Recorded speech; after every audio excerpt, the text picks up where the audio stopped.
Hey guys, Brancham Brown here, physical therapist, CrossFit coach, and wellness coach with Get Your Fix Physical Therapy. So yesterday we talked about calming down the areas of tightness, and I said we were going to work on, or today I was going to show you strengthening the foot and ankle area, or especially the foot area, to maintain that control once things are calmed down. So I know I've done videos on this before, but in case you haven't seen them, we're just going to go over all of them again. They are kind of my beginning go-tos for strengthening the foot and ankle area. From here I progress further, but a lot of people have difficulty with just these because the foot is pretty weak. So we're going to show you these again. So what you're going to do, you can do this seated or standing. Seated is going to be easier. Hey Cameron, how's it going? Seated is going to be easier because it's essentially non-weight bearing. So once you get really good at sitting, then you can do it standing up. But first we're going to work on the toe strengthening. So with the toes, what you're going to try to do is try to just lift that big toe up by itself, hold it there, and then let it relax down. If you struggle with that, what you can do instead, or what you can do is assist it by bringing it up, trying to maintain it there while you kind of hold it there, and then try to maintain it and lower it down. So you can do it assisted as long as you need to in order to build up that strength and teach it what it's supposed to do, which is lifting it up by itself. Next one you go into is go all toes up, and then just reverse it. You're going to try to get just that big toe down to the ground. So bringing them up, getting just that big toe down. And you can do the same thing with this one. If you struggle with it, you can assist it down, kind of try to support the toes there, try to maintain that, and then just relax.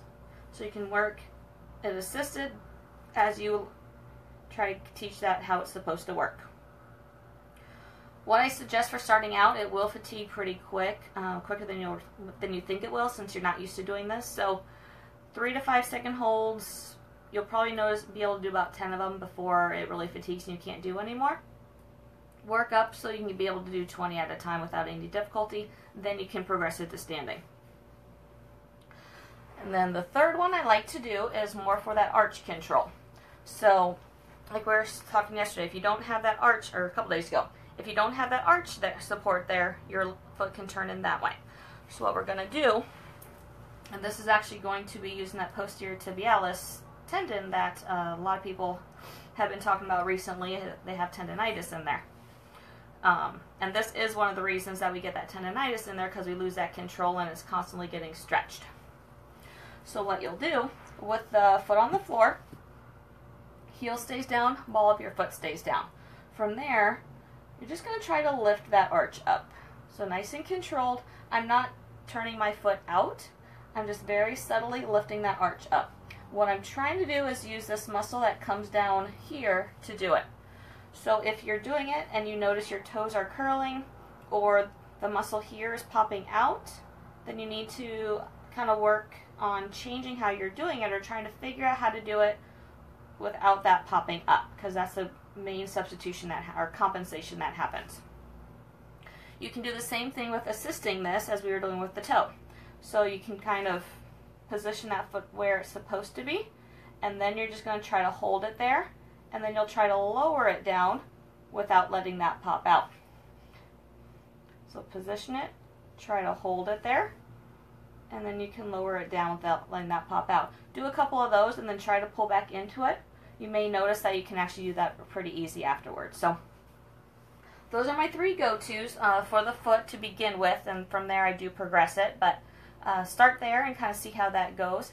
If you have any questions, as usual, and you're watching this on replay, definitely post those questions below. I'd be happy to get to those questions and answer anything for you. And as usual, if you have any specific questions for me, feel free to reach out to me directly on Facebook Messenger. I'd be happy to answer questions you have, any direct questions you have regarding any issues you're having. So I'll be back on tomorrow. Off the top of my head, I can't remember what I'm discussing, but I'll be back on tomorrow to talk about something else regarding the foot and ankle. So Hope you had a wonderful day. Have a good night, and I'll see you tomorrow. Bye.